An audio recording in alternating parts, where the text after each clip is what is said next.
Rankium welcomes you to this special feature of Manuel II. And this time, it is personal.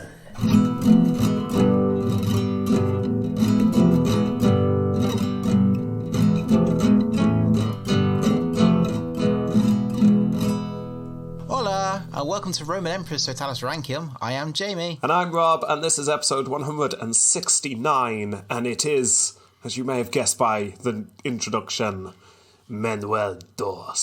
Manuel the Dos. You've been looking forward to this one, Jamie. I really have. I really have. Are you hoping that Manuel II is everything that we have built him up to be? I'm not hoping. I know he's everything. How disappointed will you be if he's actually a completely pathetic loser of an emperor? Well, that's not going to happen, so I don't even think about it. Okay, that's good. That's good to know. Fine. Right, well, I'm going to warn you. It's, as I have already warned you in previous episodes, it's going to be a long one today. It's our last long episode of the Roman Emperor series. Oh. Yeah. So, we should probably dive into this. We start on the 27th of June in 1350. What a late-sounding date that is. That is like almost like end of summer kind of thing, even though it's the beginning of summer. Yeah. Nice summer days in the mid-1300s. The days were getting longer, the nights shorter, the Black Death was wafting in the breeze. It was all very nice. What is that smell? Well, Helena and John V have just had their second son, and they have named him Manuel II. Or he probably named himself, let's be honest. Yeah. Oh, yeah. No, he so did. He named his parents as well. That's how it worked. Mama, Papa. The name is Manuel II.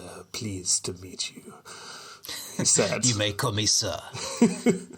Yeah, anyway, let's just be clear, because it's been a little while since we recorded the last episode. I want to make sure you know what the family is and how everyone relates to each other. We've jumped around a bit. So remember, we had John V. He's the emperor who we covered a few episodes back. And then we covered his first son, and then his grandson. That's Andronicus IV, worst son ever. And then John VII. Yeah. Yeah. So today we're covering John V's second son. So this is brother to Andronicus IV, worst son ever, right? And uncle to John that we covered last time. Yeah? Yeah. Is that clear? Good. Yeah, got it. So, just like his brother, Andronicus, Manuel was born during the time of John V and John VI and Casinos having their civil war. And just like Andronicus IV, Manuel spent his first few years moving about quite a bit. By the age of 3, he'd already lived in Didytown and the island of Tenedos, and in Thessalonica briefly. And mastered making red wine. Yes, every town he went to, he mastered a new skill. Red wine in Didytown, rolling black cigarettes on Tenedos. Yes. Yeah. Yes. And mojitos in Trinidad and Tobago. Yes, he popped there as well. And then, when he was probably too young to understand the politics, but not too young to roll his own cigarettes, his father would have taken Constantinople and become the emperor. His older brother, Andronicus, was made co-emperor and heir, as we've covered. So his earliest memories probably would have been of this, his brother being heir and his father becoming the emperor. He would have been raised, typical for a royal prince, and soon there were more princes. Brothers Michael and Theodore soon followed. And there were also sisters, but as per usual, we don't know how many there are. Misogyny of the Romans. Yeah. But yeah, just know there's a couple of brothers around. Now, we get our first concrete mentions of Manuel when he's 16 years old, no longer a little boy. His father, realising that he needed help against the Ottomans, had decided to take the unprecedented step of travelling to the Catholic Kingdom of Hungary and asking for aid. The heir, Andronicus, was left behind, remember, but going with Dad was Manuel and Michael. As mentioned before, we have no detail on this meeting, but as we speculate, John V almost certainly agreed to become Catholic in this meeting and also steer the entire empire towards the Western Church. Yes. But what we do know about the meeting for certain is that when John left, he left his son Manuel behind as a hostage. Coolest hostage ever. Obviously, we've covered this kind of thing before. Manuel would have been treated very well, a guest of honour kind of hostage, but he was definitely there just to make sure that the emperor didn't do anything just to annoy the Hungarians. So, Yeah. Manuel, you stay here. So Manuel would have just been part of the Hungarian court for a while. He would have heard at some point that his father had been stopped by the Bulgarians on the way home and essentially taken prisoner, and that his elder brother was doing nothing to help. He just sits there all the time. Yeah, well, Manuel can't do anything. He's guest of the Hungarians, so he just has to sit. It would be rude to kill my hosts. Yeah, exactly. So he's not going to go on a quest for vengeance. I mean, it's in his heart to do so, but no. Plus, there's lots of young Hungarian maidens to get to know, I'm sure. So, Hola. yeah. Como está? So he stays in Hungary. Next thing he would have heard is that Lord Flashheart, the Green Count Armando of Sausage of Savoy, had rescued his father. What a title. Woof! Some of those titles are historically accurate. Yeah, so his father was rescued. Manuel, being 16 and a hostage, like I say, not involved, but he would have heard of it. And at some point, he was released from Hungary. We don't know how or when this happens. He just said, I'm going for a walk. Yeah, probably. I might see you soon. Yeah. And on horse, red off, sunset, gone. Yeah, which is weird, because if you're riding to Constantinople from Hungary, you'd actually be going east, and therefore the sun shouldn't be setting.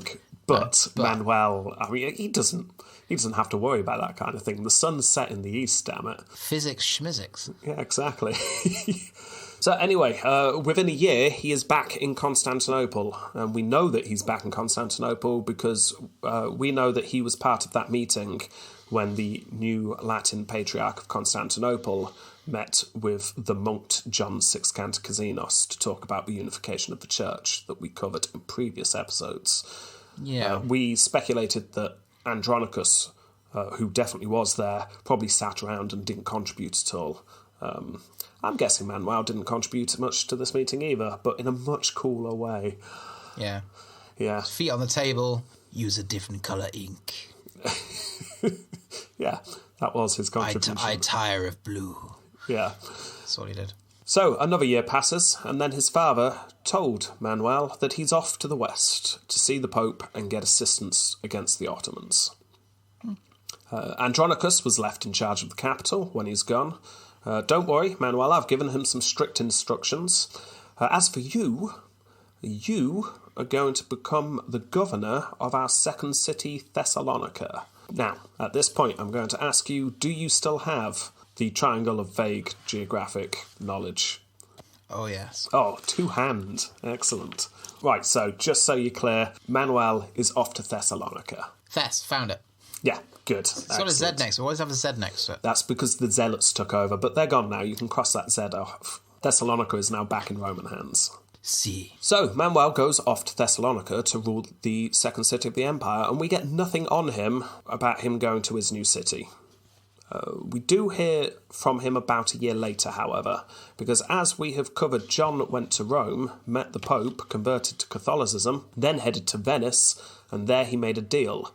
Tell you what, Venetians, you give me back the crown jewels and some ships and some men, I'll sell you the Isle of Tenedos. And the Venetians went, yeah, okay then. And then John wrote to his son Andronicus to arrange it, and Andronicus refused, remember.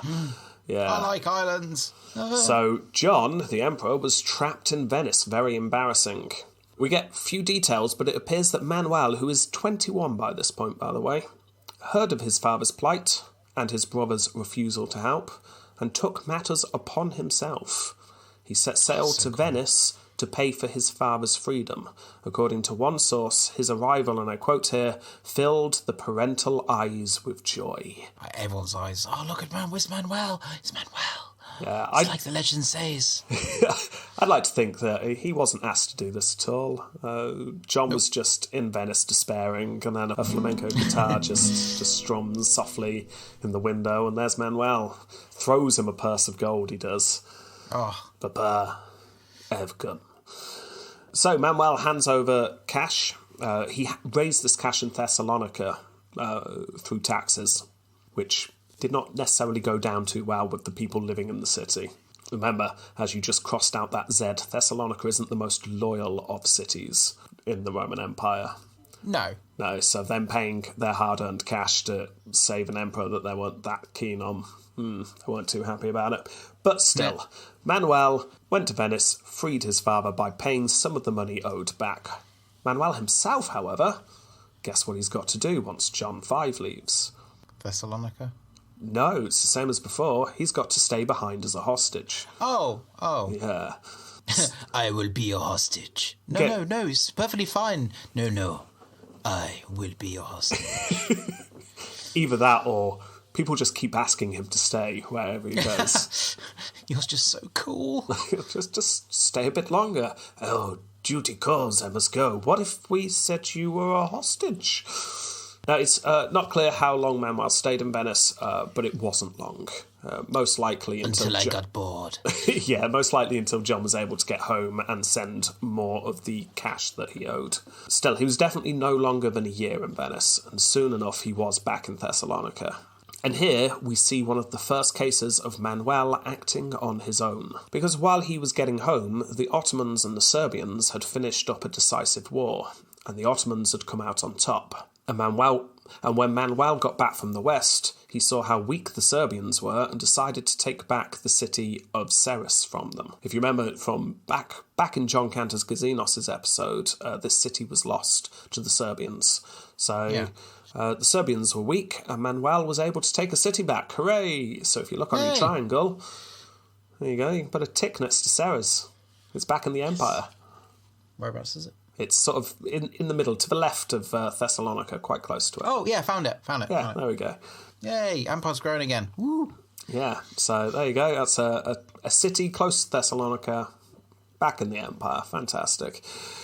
His father was very pleased, publicly announced that Manuel would rule over any land reclaimed for the Roman Empire. Now, remember back to his and Andronicus' episode, this is when him and Andronicus are having a big falling out over the fact that Andronicus is an awful son. So Manuel's really on the rise here. However, things start going downhill, because this is roughly the same time that John V goes to the Sultan Murad and accepted becoming a vassal state. Ooh. Yeah, we do not have Manuel's reaction to this, but we get the feeling it was not good. Based on things that he does throughout his life, you get the feeling that he was not happy with his father giving in to the Ottomans here. I am mildly disappointed. Now, making the period even more politically confusing is the fact that this is when his brother Andronicus joined forces with the son of Murad, and they revolted together. We have next to no detail on what Manuel was doing at this time. But if you remember, if you remember, the revolt failed, and Andronicus and his son John were blinded and thrown in jail. Yes, I remember that. Yeah. Again, we don't have Manuel's reaction, but probably you get the feeling he didn't get on with his brother. But I don't know. Would he have liked the fact his brother was blinded and his nephew? Who knows? An eye for an eye. That doesn't make sense, Manuel. It does. Think about it. It's just an eye and an eye. But his brother's in jail, as is his nephew, so a new heir is needed. So in September of 1373, Manuel becomes co-emperor and heir. Hooray. And then the next 3 years pass in relative peace. Nice. Manuel ruled the second city as heir, but it would appear he spent significant time in the capital as well. It's hard to pin down his movements at this time. But then his brother is broken out of prison by the Genoese. As covered, Andronicus was able to take the city with the help of the Genoese and the Ottomans, because Murad's just having fun playing everyone off each other. Manuel and his father, and also his younger brother Theodore, were captured and thrown into the same prison that Andronicus IV had been in. Mm-hmm. According to one source, Andronicus IV ordered that Manuel and his father be placed in wooden cages within their cells, just to make it even more uncomfortable. I think Manuel just walked in and just saw, a bunk bed. Yes. This is where we speculated that Manuel just played cards with the rats. So he was probably just doing that. But interestingly, we do actually get some details from Manuel's perspective. Oh. The reason why this is a longer episode is because quite a bit of Manuel's writings survive. He made a few speeches in his life, and when he was pleased with his speeches, he wrote them down and he sent them to his friends, and they survived. And in one of his speeches, this is much later in life at his brother's funeral, he recounts the time that he and his brother were thrown into jail together. So we actually do get a bit of detail. So he said that his cell was like a tomb and that, I quote, darkness prevailed within. So, not a happy time. He wrote that at one point he had a wound on his head and his brother Theodore helped him cradle his head. So we're guessing Manuel was beaten up by the guards somewhat. He also mentions a plot to free Theodore that would have worked if his cowardly father had not backed out, fearing for his own life. Now, like I say, this all comes from a speech much later on in life, and Manuel and his father had fallen out by this point, so who knows how true this is, but apparently there were several plots to break out of prison, and his father was slowing them down. He went on to describe the time, and I quote here, "As for everyone under such circumstances..." I should be doing it in the Manuel voice, really, shouldn't I? You should. "As everyone under such circumstances, it was necessary to turn to many activities, so I could scatter a little the cloud of despair with some leisure, and not surrender completely to the present and future evils. No one can do that. So at this time, it seemed good to me to continuously occupy myself with this activity, spending time with books day and night, along with performing my duty to God. It was necessary to use the latter whenever I turned to such an occupation." So he's reading a lot. Before he said he's reading, it sounded like he was up to something else. No, he's definitely reading. I'm sure that's what this sure? quote's saying. Yes, he's definitely reading.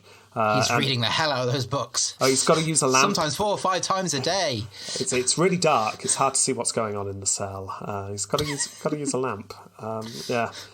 Sorry, there's a bit more. Let me carry on. "Since I was bereft of an instructor, I could not advance in many respects in proportion to my great labours. Yet, in the continuity of my activity, an utterly tyrannical love for Logos was imprinted into my soul, and it prevailed over all things as to make me not simply a lover, but a raving one too." See, he told you I wasn't reading books. No, he's definitely not reading books, is he? he's a raving lover of something. It's got a thirst for knowledge. For theology. Yes. That's what it is. He's reading a lot about theology. Really shaking out that theology. Yeah. So don't think manacles chained to a wall, but do think dark, damp conditions, and they're able to smuggle in books to him occasionally to keep himself occupied. Unpleasant, but not 3 years of actual torture is what we're looking at here. Just an occasional beating kind of thing.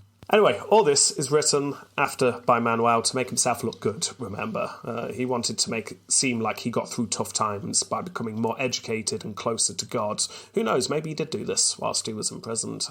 We don't know. What we do know is 3 years after being imprisoned, Manuel, his father and younger brother escape. We don't know for certain. One source claims that they were smuggled in a file and they're able to literally file away the bars and crawl out. Classic. Hope the file was in a cake.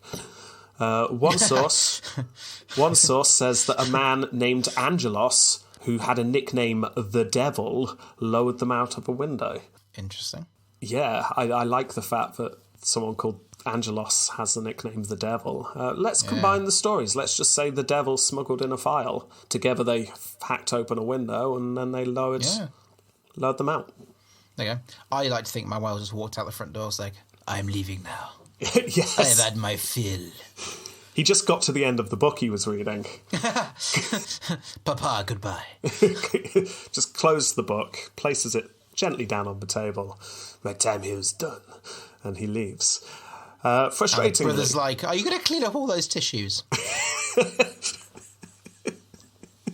They are the labour of my love.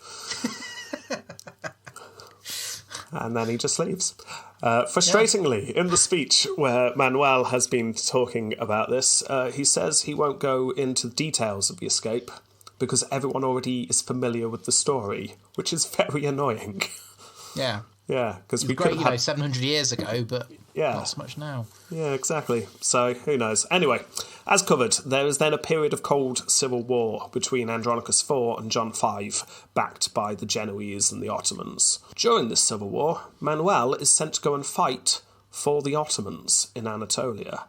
Remember, John V has pretty much said, I'll be your vassal, and Murad the Sultan's said, OK, then send me one of your sons to fight for me, just to make sure that you stay on board. So again... Which one should I send? Well, we've got Manuel yet again being a hostage. This seems to be his life. It's going from one place to another, just being a hostage. This time, however, not as a guest of honour, but as a fighter. He's actually in part of the army fighting for the Ottomans in Anatolia. At this time, Murad is trying to take over the rest of Anatolia, squash down the other emirates that are in the area. So, he would have been involved in that fighting. The civil war ends with the agreement that we've covered, that John V would become emperor again, Andronicus IV would become the heir again, John VII becomes the next in line. Brother Theodore, by the way, is going to be given Moria to rule. That's the bottom of the triangle, south of Greece. As for Manuel, well, he was in Anatolia when he heard the news, and he returned to the capital, but not for long. Manuel was not happy by this point. He felt like his father was being too weak with the Ottomans, his brother was being a nuisance, kept trying to revolt. They were both as bad as each other, so Manuel decided he's just going to go back to Thessalonica. Didn't ask anyone, he just left and said, I'm going to rule Thessalonica. Bye. So that's what he did. Once there, he started to run the city as his own independent city. He did this for several years. His brother died in this period, making the succession unclear once more.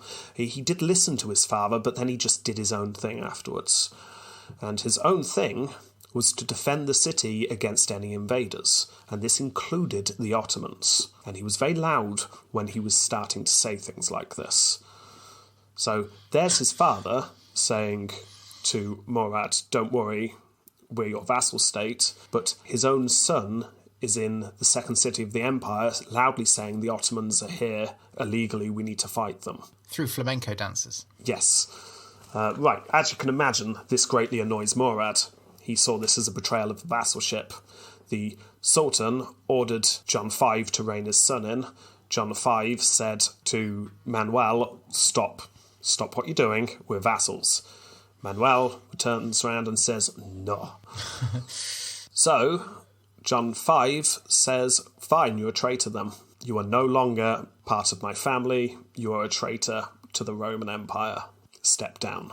I'll step down and I want to step down. Yes, that's exactly what Manuel says. So Manuel and John V fall out. By this time, Murad has ordered for Thessalonica to be taken. Just take it into the Ottoman Empire completely. However, slight problem with this, Thessalonica was very difficult to take. There's a reason why it's one of the last cities in the Roman Empire. It's bloody hard to take. The general in charge of taking Thessalonica wasn't able to take the city, but he did take Ceres, which was nearby, just to show Manuel. So if you look back on your triangle, you put a tit next to it earlier, cross that out, Ceres is gone again. Second time I had to do this. Yeah. We got Ceres. Shouting over the wall. Yeah. Thessalonica, just listening to the lovely flamenco music. Just a solitary tear goes down Manuel's cheek. You will be avenged. Yeah. And then he burns a map of Ceres and then just sort of floats the ashes into the breeze as he plays. Oh. Yeah. Anyway, word was then sent into the city. The word was surrender. Look what happened to Ceres. We didn't just take the city, we destroyed it and we have sold most citizens into slavery. So you need to surrender. We're coming into Thessalonica. Those of you who we don't kill, we will sell into slavery. It will be a massacre. Or you can surrender and everyone can carry on with their lives. So Manuel looked at this offer and scoffed. Ha! How little did they know the spirit of the people of Thessalonica, he said. We would rather be slaves than live under the rule of the enemy, he said. Right? he said, looking around. Hola! Where is everyone? Yeah, there were some people left listening to him, but they were shuffling around, looking awkward, not quite meeting his eye. Yeah, unfortunately, despite apparently being a fairly popular ruler, Manuel was kind of losing support here. The options seemed quite clear in the city. It's like, we are going to lose. We can either give up and live, or we can put up a dramatic last stand. And it's just poor, Tony, who's just first farm. He's been building up money for years and years by his very first farm. Carrots are starting to sprout. Potatoes are on the go, ready for the winter season. He's like, I spent my life savings on this. Yeah. Come on, Manuel. I love my crop. Don't make me give him my crop. Manuel, please. Manuel puts his hand on Tony's shoulder. But we will fight. No. No. My carrots. Yeah, Manuel realises that he's going to need some help before his own people turn against him. Yeah. He writes to various Western leaders, but little or no replies come. For 4 years, Manuel struggles against this siege from the Ottomans, while his own father is declaring him as a traitor and a usurper. Eventually, it becomes clear to Manuel he's not going to win this. The city has lost its desire to fight. They were going to lose. It will be better all round. Let's surrender rather than die fighting. So, in April of 1385, aged 37, he secretly sails away from the city, accepting that he has lost, using his flamenco guitar as an oar, just splashing through the waves. Yeah, so where's he going to go? The island, Tenedos? That's the one. Tenedos. Well, actually, he didn't quite get the island right, but yes, first thing he does do is go to a Greek island, Lesbos, in fact. And he stays there for a while. This island doesn't live up to its name. Yeah, he doesn't last there long. He realises he is going to be an outlaw for the rest of his life unless he can get something settled. And as we have seen before, with his father and his brother, there's only one person of power in the area. Unless you get this person's forgiveness, you're not going to last long.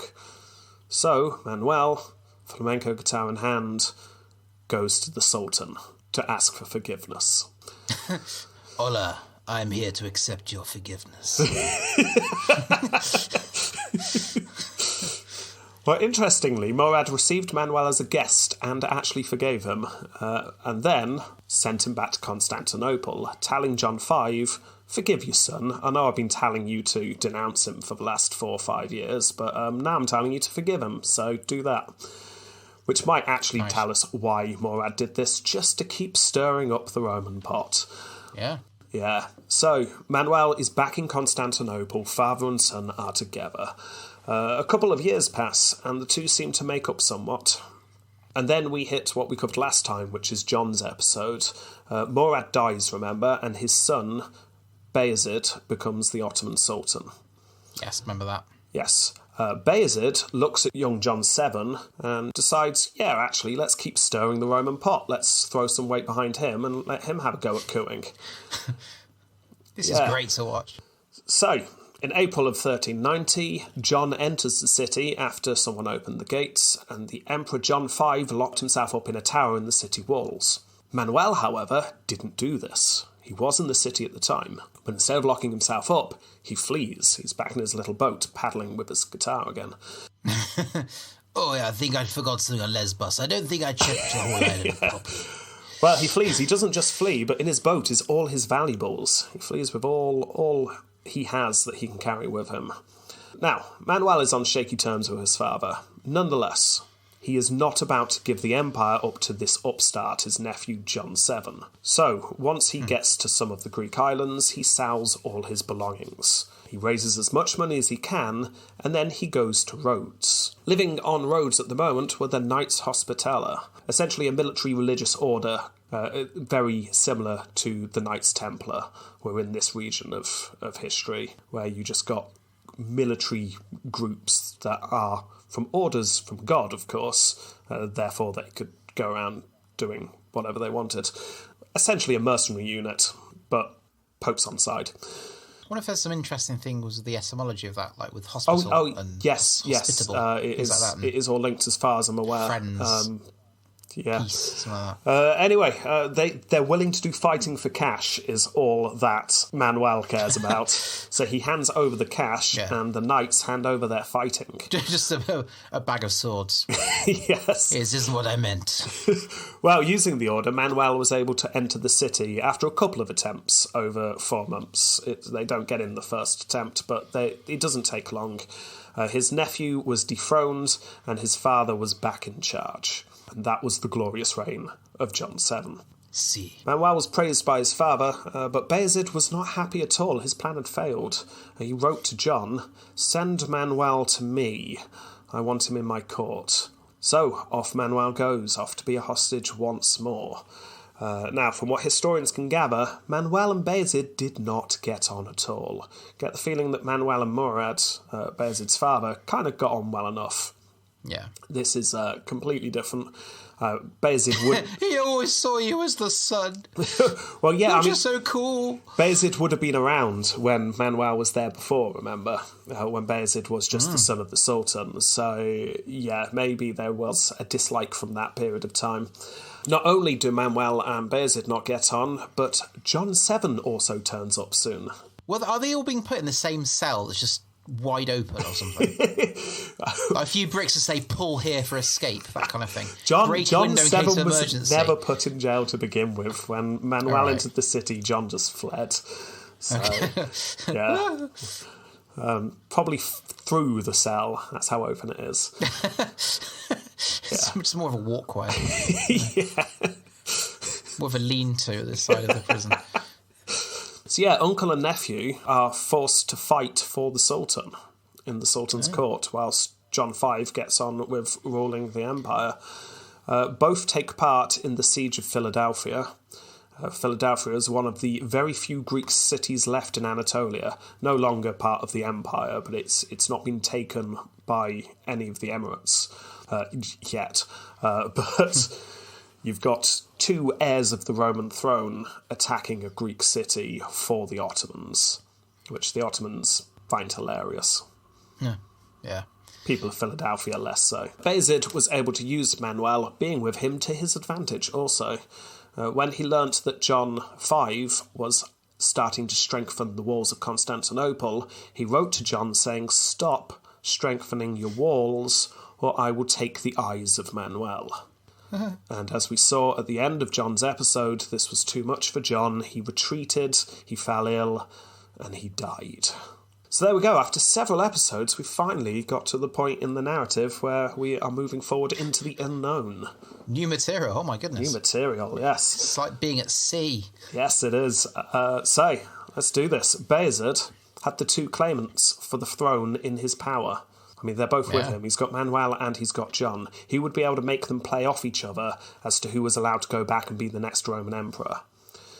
Now, I've read 2 different versions on what happens next, so you can choose which one. This is like those books where you get to choose the next page. What happens next? Cool. Either Manuel received word of his father's death and escaped, rushed to the capital and claimed his throne. Or Bayezid decided that Manuel could be the emperor, gave him a ship and allowed him to go. Or 3, Manuel just said, "I'm emperor, I'm off." Okay. Yeah, actually, that kind of covers both, doesn't it? Because that's still his agency, him leaving, and I'm guessing Bayezid told himself that he chose Manuel.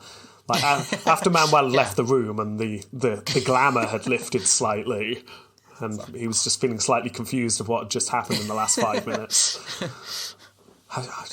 Manuel came in and started speaking, and he strummed that guitar, and I just don't remember any of the rest of the conversation, but apparently he's left now, and now he's the emperor. Did I agree to this? I must have done. Yes, it was me. Yes, of course it was me. I'm the Sultan. Yes, I decided. So yeah, that's what happened. Bayezid decided. So, in March of 1391, at the age of 41, Manuel II, Dos, becomes the emperor. Bayezid immediately decided to ensure that the new emperor knew who was boss. So he straight away ordered that the annual tribute go up. I was hoping he sent, like, Manuel a welcome package. A little hamper. Well, a little hamper with just a note saying you owe me in it. Oh. Yeah, pay up more money. Oh, and also, there was something else in the hamper. It was a man. Yeah. This is a new advisor in your court. He's there just to make sure that the Muslim citizens in your city are treated well, that's all. But he will be attending all meetings. Ignore the clipboard. And the dictaphone. Yeah. Just ignore it. It's fine. It's fine. Yeah. Stop asking questions. It's fine. Oh, and I'll quote here, if you do not accept my orders and do as I command, then shut the gates of your city and govern what lies behind them, for everything beyond the gates belong to me. Ooh, so threatening. Well, 3 months later, Bayezid then summons Manuel to him. Again, showing Manuel who's boss. You've got to come to me. So Manuel has no choice here. He's left in the situation that his father was in. So I was heading this way already, it's fine. Well, he left his mother Helena as regent and he sets out. And again, Manuel was forced to fight for the Sultan, alongside his hated nephew, for another 6 months. Wow. So this is not just the heir, this is the actual Roman emperor just fighting for someone else for 6 months instead of governing. I mean, can we at least admit now the era's kind of over? No, it's still going, Jamie. It's still got 2.5 episodes left. It's not really, though. Well, maybe it picks up. Maybe the golden age is around the corner, Jamie. This morning in our classroom there was a spider that had probably been in that sink all night. Yeah. One leg was missing. It was barely alive. Yeah. My TA decided to put the tap on. I felt very sad, but got flushed down the sink, and it just wouldn't go down. There's little tiny legs hanging on. We all knew that spider was dead, but its legs were just clinging on to the holes in the tap hole thing, and it just wouldn't just admit that it's gone and there's no more. That is where we are. Maybe that spider crawled out as soon as you stopped looking. And right now... It's nesting in my drawer. It's taking over your classroom. Invaded 3 other classrooms. Yeah, maybe. Maybe it's all about to turn around, Jamie. Who knows? Because after 6 months, Manuel goes back to the capital. And now he can start ruling. Bayezid's thrown his weight about, shown him who's boss, but... Right, here we go. Let's settle down to doing some ruling. So, first things first. What does he need to do? Succession. He needs to make sure he has an heir, because all the business that's been going on lately with his father and John's 6 Cantagesenos and all the fallout of that was a mess. So, let's have a clear succession, shall we? So, he found a Serbian princess and he married her. You'll do. Yeah. Well, the father of this princess, so his new father-in-law, was also a vassal to the Ottomans. So obviously this had approval from Bayezid. Her name was Helena, just like his mother's. How nice. So her and Manuel were formally crowned in the Hagia Sophia to great fanfare. Apparently huge big ceremony. The kind of ceremony that perhaps maybe was a bit too much, considering how far the empire's fallen. But still, tradition's tradition, isn't it? So was it the kind of ceremony where it's just like a few balloons are let off, they just gotta go whee into the sky? No, it was full on really fancy ceremony. It should have been a ceremony like that, because budget party poppers. No, it was a lot of money spent on it. They a lot of party poppers then. Yeah. The goats were all dressed up in their best finery. Yeah, it was very good. We have a first-hand account from a Russian who was passing through, and he was very impressed with it all. Yeah.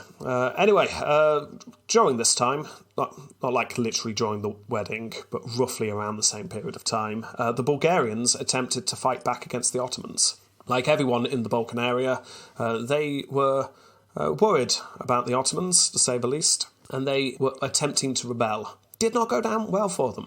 The Bulgarians were pretty much destroyed and absorbed into the Ottoman Empire, not as a vassal state, but as subjects.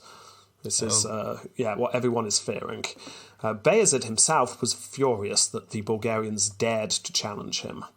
Manuel knew that he was not going to be happy, so was not loving the fact that he had just been invited to Serres to meet the Sultan personally.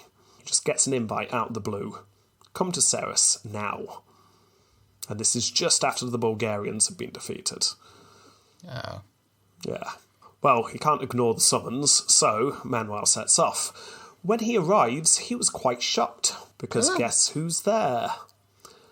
First of all, his brother Theodore, who's ruling Moria at the time, so the only other empire land. So his brother's there. Hello? Yeah. Not only that, his nephew, John VII, is there. Oh, not you. I mean, not you again. Yeah. He's getting less cool, his accent's slipping. Also, 2 Serbian rulers, one of whom was his father-in-law. Essentially, it was all the leaders of the Balkan Peninsula who were not actually in the Ottoman Empire, but were all vassals. All in one place. And they all knew that Bayezid was not happy.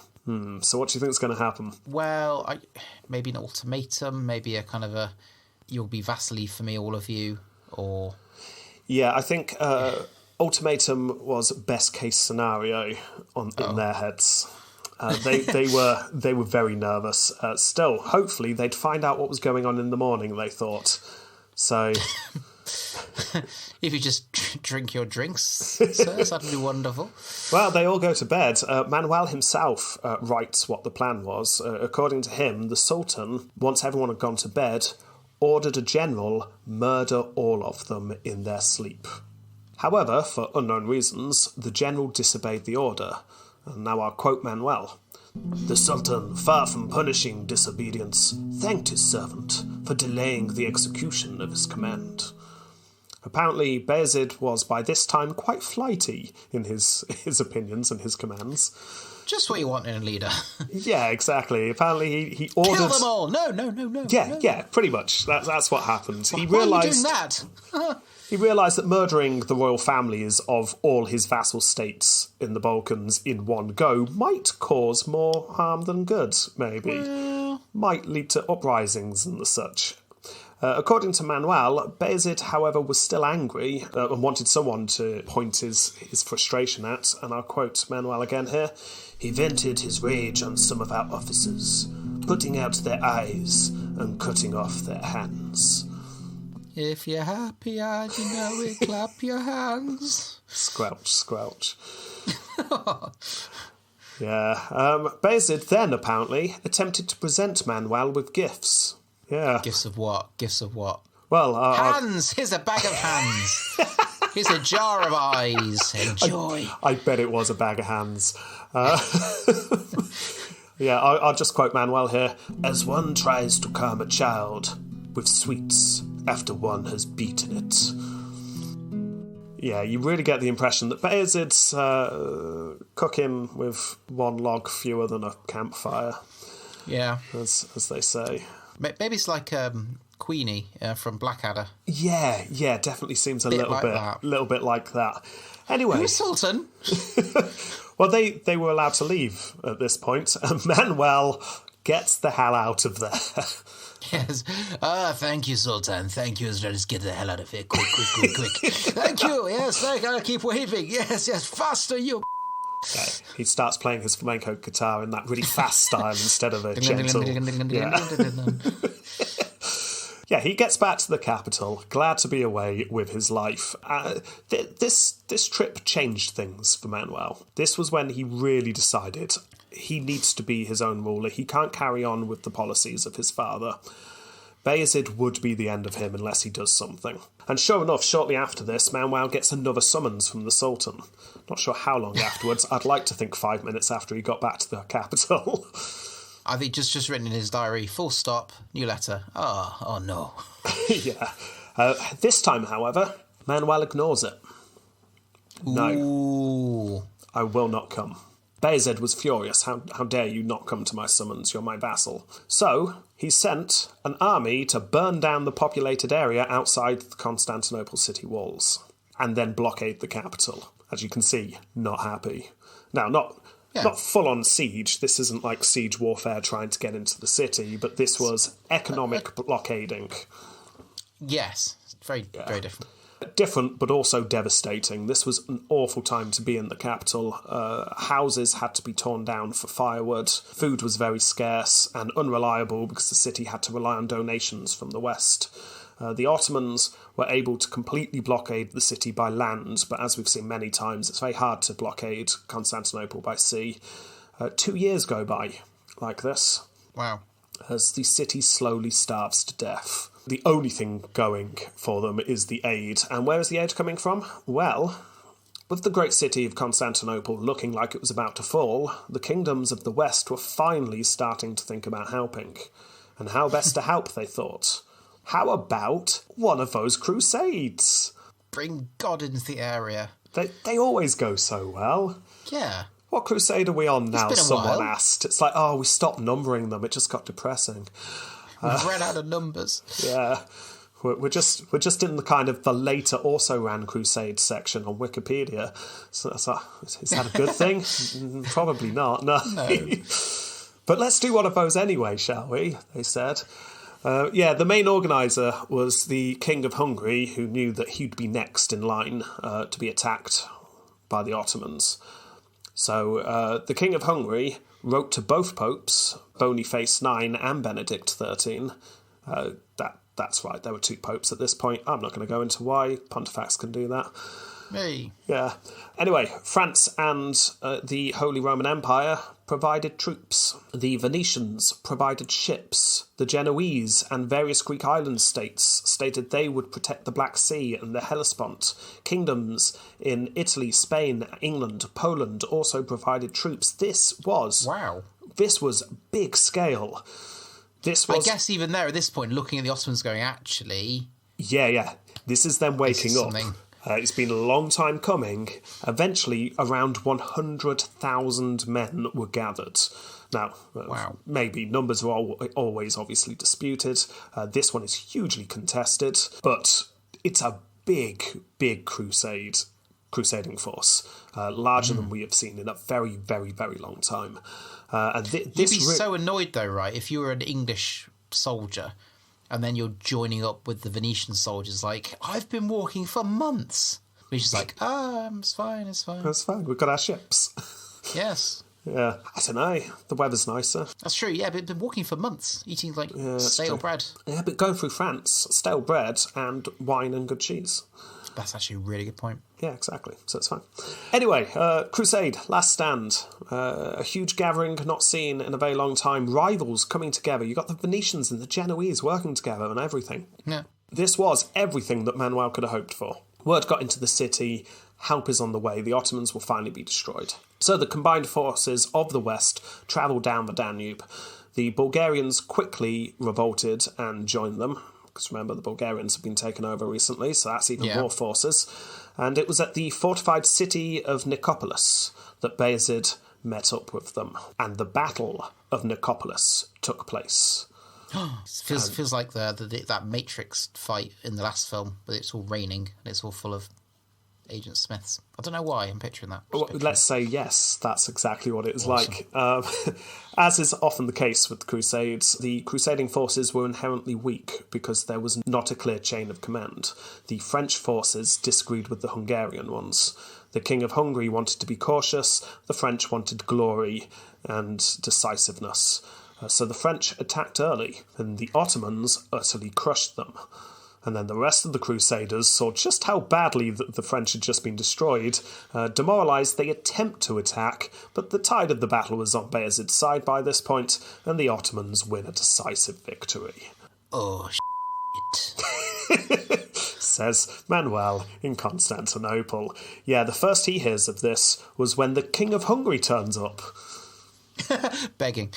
Yeah, pretty much. He turns up on a ship. Sir? It shows how little the Ottomans were able to blockade the sea because the King of Hungary was able to just pop to the capital, deliver the bad news to Manuel. Sorry, tried my best. We're destroyed. So, oh dear. And then the King of Hungary gets back on his ship. The Ottomans by this point, had lined up all the prisoners that they'd captured in the battle so the King of Hungary could see them as he sailed past. Yeah. Wave to your king. Yep. So, aid's not coming. And that is how the last Grand Crusade went. There really isn't any crusades after this. It just doesn't happen anymore. So, there you go. Splendid. I mean, it wasn't a complete waste of time in terms of for the Empire. It did help Manuel slightly. With Bayezid off fighting elsewhere, the blockade had mostly been lifted. So there was a period where they managed to get more supplies into the capital, which is just as well. Because once Bayezid had won, the blockade was back on in earnest. In fact, so much so, it stopped being a blockade and it became a full-on siege. Oh. Yeah. Bayezid really wants the city now. He's annoyed. He's going to take it by force, or he's going to use John 7, which we've touched upon in his episode. Now remember, John's nearby. He's not in the capital. He's in a town nearby, and Bayezid says to John, "You say you're emperor, and if you're put on the throne, I'll go away, pinky promise." So John loudly starts saying how he should be emperor, and if I'm emperor, Bayezid would lead the city. The siege would be lifted, and this was very tempting to many in the capital. People are starving to death. This has been going on for years now. Life is tough, and all we need is a different guy in charge. Well, who cares which Paleologos is pretend emperor to the man who's actually in charge? Yeah, fine, swap, and then we can eat. So Manuel found himself yet again in a besieged city turning against him. Well, it's hard to be positive when you're besieged. Yeah, exactly. But he was able to hold out 3 years into the siege. Nothing had changed. Manuel started to write to the kings of the West once more, asking for help. I know last time it didn't go too well, but seriously, I need help. The Venetians kept telling Manuel, yes, of course we'll send aid. Soon. As soon as someone else joins us. We don't want to do it on our own. But anyway, it's definitely coming soon. The Pope was keen to let him know that his thoughts and prayers were with him, so that was a relief. Thank goodness. King Richard II of England, he seemed like a nice chap because he promised £3,000. Yeah, not bad. A lot of money back then. Yeah. Excellent, thought Manuel. This King Richard II of, what's this place? England. Okay. Oh, that's nice of him. I'll look forward to that arriving. And what's this? What's this letter? Oh, King Charles VI of France. Oh, even better. He's going to send some men, not just some cash. So, there we go. He's got some possible things coming through. Yeah. Actually, only one of them get through. To be fair, maybe the thoughts and prayers from the Pope got through as well, but they didn't do anything. It was the last one that came to pass, because 5 years into the siege, a small force of 1,200 French knights broke through the Ottomans and entered the city, and they were led by a man called Marshal Boucicaut. A very, very cool Frenchman. He broke through the siege and entered the city. Bonjour, monsieur. I mean, he wasn't much, but it was something. Boucicaut met with Manuel in one of the coolest meetings ever. And now we are sieged with you as well. A very cool meeting where they talked to each other in cool accents for a while. Anyway, Boucicaut was a professional military man, unlike Manuel. And he went and had a look around with his military eye. Just to, clipboard. Ooh, yeah, I wouldn't have done that. Ooh, just to get a sense of how things are going. He realised two things fairly quickly. Number one, the city was number two, they needed support. These were his military opinions. Yeah, excellent. That's good. Which actually kind of tallied with what Manuel had been thinking for quite some time. That's good. Reassuring. Yeah. So you're saying as my previous assessment was right? Oui, monsieur. It is merde. Yeah, so Boucicaut told Manuel that what you need to do is you need to personally go west and ask for help, like your father did. Sending the letters isn't working. You got a striking bearing. You come across like a decent guy, Manuel. I mean, it's hard to put a finger on it. You're just cool. So if you go personally, I think you'll be able to get more success than these letters. I agree. Manuel agreed with this, but there's a problem. I agree. I am cool. But he needs someone to lead the city when he's gone, and there isn't anyone. If he left, the supporters of John VII would be able to put John on the throne, and John would give the city over to the Ottomans immediately. Okay, that is a problem. Boucicaut, however, had an idea. How about, radical I know, he said, why don't you put John VII in charge when you're gone? Manuel probably said something along the lines of, but that's what we're trying to avoid, isn't it? Well, Boucicaut points out that if you unite with your nephew first, unify the factions in the city, then he won't give it up to the Ottomans, because you'll be one unified faction. Now, details are slim, but somehow the French knight managed to get nephew and uncle to patch up their differences. Now, the two men don't trust each other. As covered last time, they end up adopting each other's children just in a vague attempt to force some kind of bond between them. They don't like each other, they don't trust each other, but Manuel's got little choice. It's do or die time. I'll adopt your child, but I'm not looking at him. Yeah. Well, John's invited into the city. They make up, they have a ceremony. John is put in charge, and Manuel, in December of 1399, leaves the capital, telling his nephew, you are not allowed to sell out the empire to the Ottomans the moment I turn around the corner. Is that clear? Don't be your father. What's he not allowed to do? Oh, well, sell out the Ottoman Empire when you're gone. Now, last episode, we stayed with John VII and covered how, despite not liking his uncle, he did not give in to Bayezid, much to many people's surprise, and he kept the siege going. This time, however, we follow Manuel on his tour. To begin with, he took his wife and his 2 young sons to Moria, to his brother, Theodore. The 2 sons at this time, by the way, is John 8, and a boy called Theodore. You don't need to worry too much about him. His wife and his children go and stay with his brother in Moria. Manuel did not trust his family staying behind in Constantinople, being besieged with a nephew he didn't trust. So once his family was safe, he then carries on to Venice. Now the idea was to go to Paris and to talk with the French king, because it was Charles VI of France who had actually offered some support. Boucicaut immediately headed to Paris to prep the arrival of the Roman Emperor, whereas Manuel headed there slowly. It was going to take his time. He was going to work through some Italian cities, including Milan, to try and gather some support there. Now, if Manuel was expecting his arrival to be like that of his father's, he was pleasantly surprised. When his father went west, he was treated with pretty much contempt and then imprisoned until he handed over cash. However, things had changed somewhat in the West. Although they would not have known it at the time, the Renaissance had started. Ooh. Yeah, sort of. Do you think it was like a day and night kind of thing? It's like nighttime, medieval, dark ages? I think someone found a button in a cellar somewhere. Yeah. Just a switch. Medieval Renaissance. I wonder what this does. Click. Da, da, da, da, da, da, da. Oh, this is beautiful. Looks out the window, Da Vinci just flies past in a helicopter.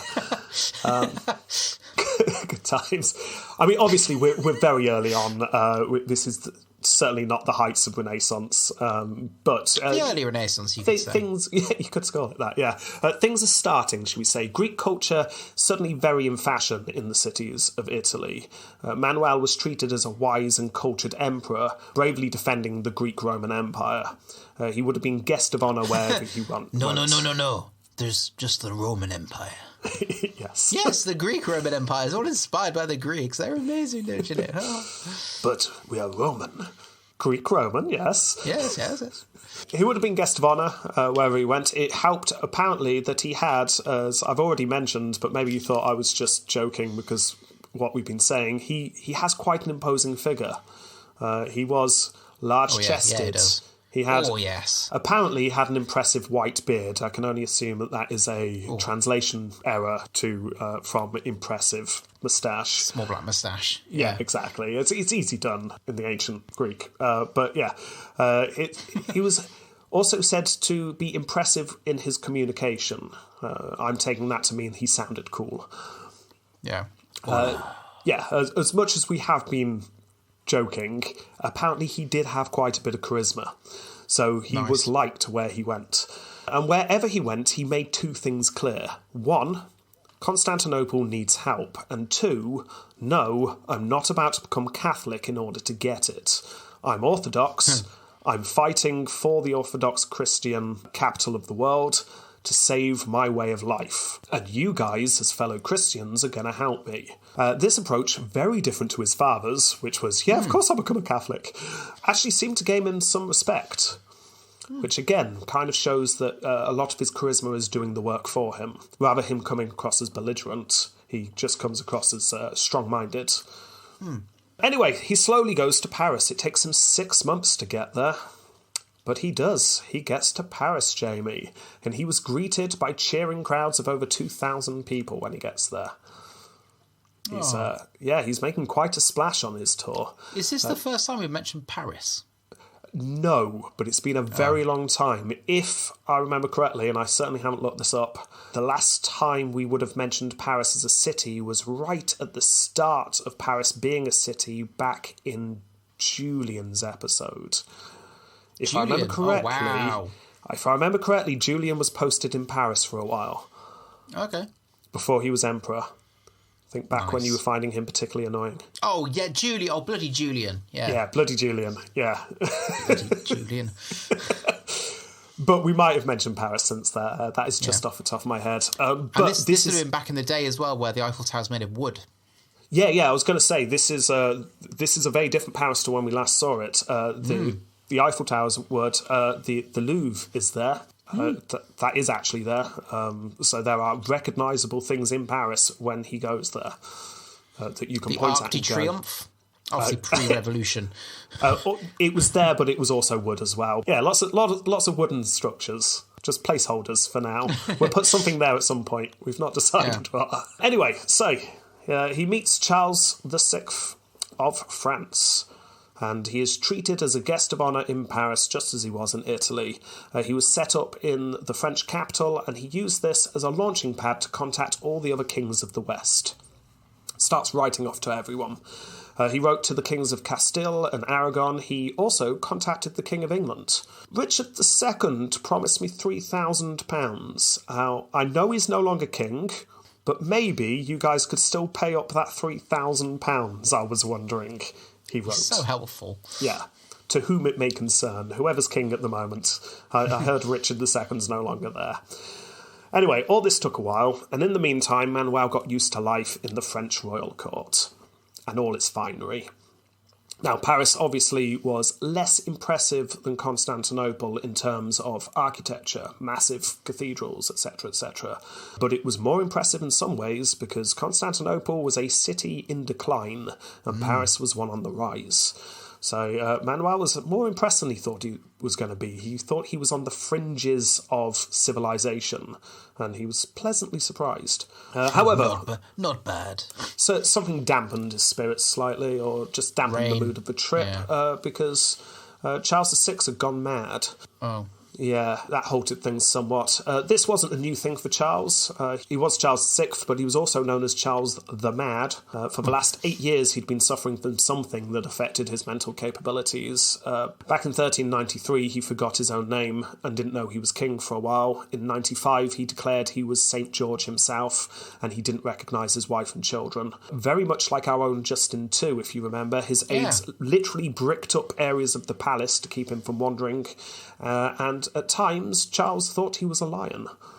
Oh, he was an animal as well. Oh. He was an animal as well. It's very similar to the stories we get of Justin II. So he did have large periods of being very lucid and had been doing all right for a while, but just after Manuel visited, he lapsed again. So someone took Manuel to one side and suggested, maybe, why don't you go and see some of these kings you've been writing to? Because you're not going to get anything sensible out of Charles for a while. So Manuel has a look at these kings that he's been writing to. Who should I go and visit? That £3,000 is still really bugging me. I'd really like that £3,000. Maybe I'll pop over to England and visit the king there. By this time, he'd found out who the king was. It's King Henry IV. Ah! King Henry IV, that's who it is. So, Manuel, in December of 1400, crosses the Channel and lands in Dover.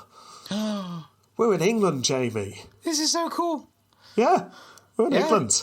2 days later, he was in Canterbury. Oh, Canterbury. It's in Canterbury. I was in Canterbury 2 days ago, Jamie. Yeah. Yeah. Wow. Was it 2 days? No, it's long ago. But anyway, a few days ago, I was in Canterbury. Did you see Manuel? Back there soon. No, but I did look around to see if I could see any evidence that he was there. Any guitars lying around? Didn't see any Cigarette guitars.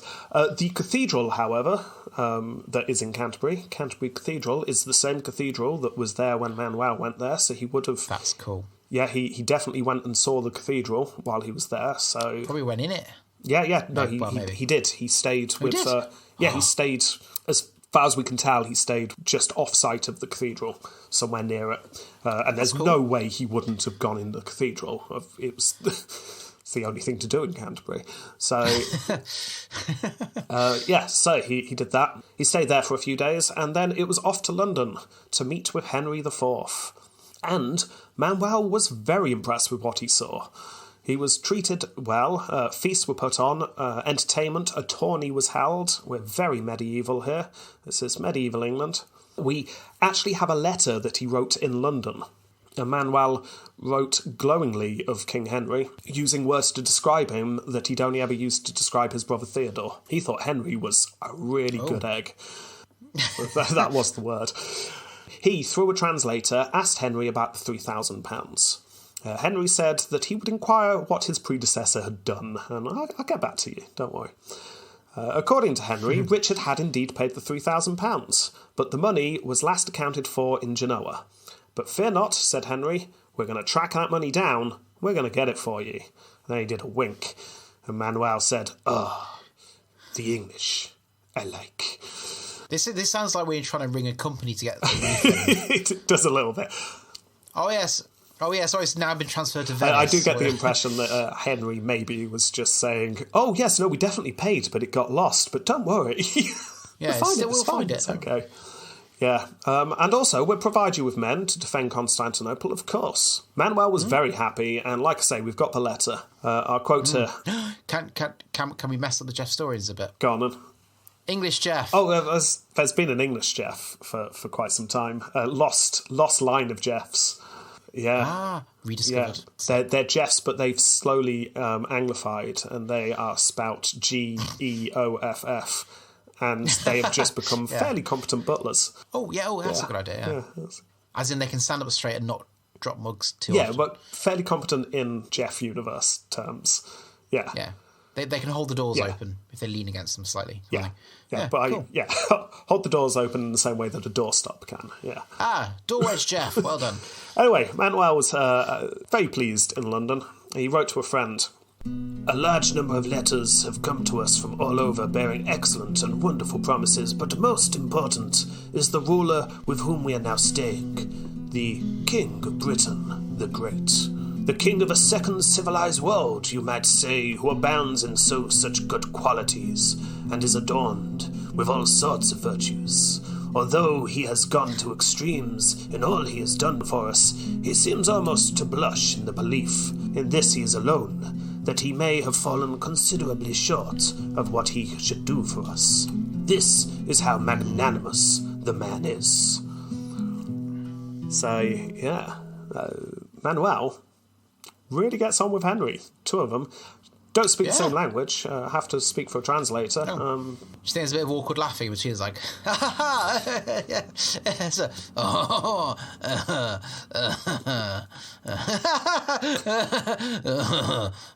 The translator's actually translating the laughter. Yes, your wife, she is very beautiful. Yeah, things like that. Why, thank you. Yeah. So, a grateful Manuel gave Henry a gift. A piece of the seamless tunic of Christ. There you go. Have a relic. People loved relics back then. Here's a bit of tunic of Christ. Be careful with it. One of a kind. Oh, I see, Manuel. It's your shirt seems to be missing a square shape. This fabric that says made in Constantinople. Well, Henry was very pleased with the seamless tunic of Christ. It's the thought that counts. Yes, it's the thought. Well, he immediately cut it into two and gave half of it to the Archbishop of Canterbury. Yeah, okay. Who immediately cut his piece in two and started giving bits out. So, yeah, there you go. Pound a piece. Everyone ended up with a thread of the tunic of Christ. It was great. How Anyway, far would how you could keep going, like cutting it in half until you get to like the atoms? well, yeah, you keep going forever. It's just endless. So, anyway, where were we? Manuel's in London. That's what he's doing. He spends time seeing the sights. London Bridge. That's there then. Tower of London. That's there then. Westminster Hall. That's there then.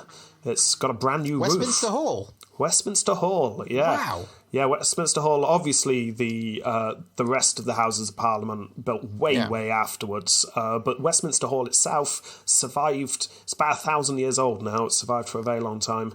Wow. The roof has just been redone, and it's now the largest hall in Europe at this time. Cool. So it would have been very impressive when he went to go and see it. Yeah, he stayed 2 months. So he did all that. He did the Jack the Ripper tour, Man and Two Swords. Yeah, it's great. Oh, the what's it called? London Dungeons as well. Yes, London Dungeons. People kept jumping out of him. Arms falling off, blood spurting everywhere. Not makeup. This was just medieval London. Yeah. It's great. Anyway. Did you do like an open rooftop tour? Yes, definitely.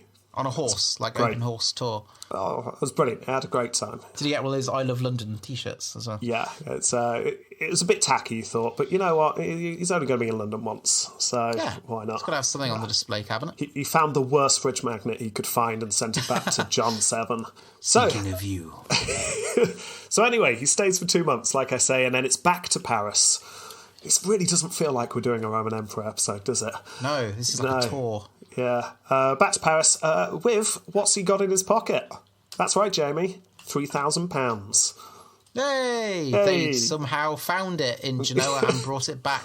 Yeah, somehow. It's fine. We found it sorted. It's all good. Administrative error. He goes, and everyone in London goes, oh, thank God for that. That was expensive, wasn't it? And we said we were going to send lots of men. It doesn't matter. Promises of aid were given. Back in Paris, Manuel is writing to all the other kings of the West. He starts to feel more optimistic. But as the months wear on, it becomes clearer and clearer to Manuel that wherever he went, he was treated well and promises were given, but that's all they were, promises, words.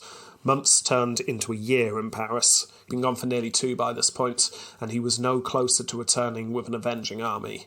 And every day that passed was more danger from the Ottomans and from John, who he didn't trust. So at this point he writes to John admitting that the English, who were his best hope, were still in no position to help. He spent his time writing in Paris, a lot of which still survives. Theology, it was his main concern. He does lots of stuff around theology. You get the impression that if he wasn't the emperor, he probably would have been quite happy to retire in Paris and get on with his writing. He seems to be having a nice time. I mean, he still could. Yeah. There's nothing stopping him. Well, I mean, he feels like he's got a job to do, though. He feels like he's got a job to do and he's failing. However, there is some encouragement.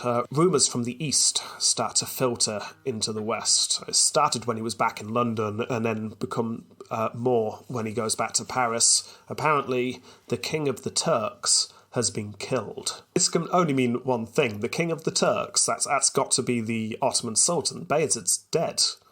Okay, I mean, this is great if true, but Manuel was very cautious. News is obviously very unreliable at such a distance. So what's really going on in the East? Is Bayezid dead, do you think? No, of course not. Well, it's complex, and I'm going to simplify it. I mean, it's a yes or a no. That's quite simple. Okay, no, he's not. Okay. But let me just catch you up with what has been going on in the East, shall I? Okay. I'm going to simplify this. I'm going to brush over a lot because it's not really important to the story of the Roman Empire, but you do kind of need to know some of it. So, the Ottoman Sultan, Bayezid, has been besieging Constantinople, yes? Yes. Yes. Good. But that's not all. He's also consolidating all his empire in Anatolia, going from strength to strength, getting stronger and stronger. He's also got lots of land in Europe by this point. And because of this, especially the getting stronger in Anatolia, Bayezid had caught the attention of a man who we have not mentioned in this podcast and yet has been around for a while, and this is Timur, also known as Tamburlaine. Now, Timur was 64 and is a legend in his time, and still one to this day. He claimed to be a descendant of Genghis Khan, and for the last 40 years, he'd been doing a very good job at trying to rebuild the Mongol Empire of 100 years previously. So who is this Timur? Born into relatively humble origins as part of a Turkish-Mongol tribe, he became a military leader where roughly Afghanistan is today.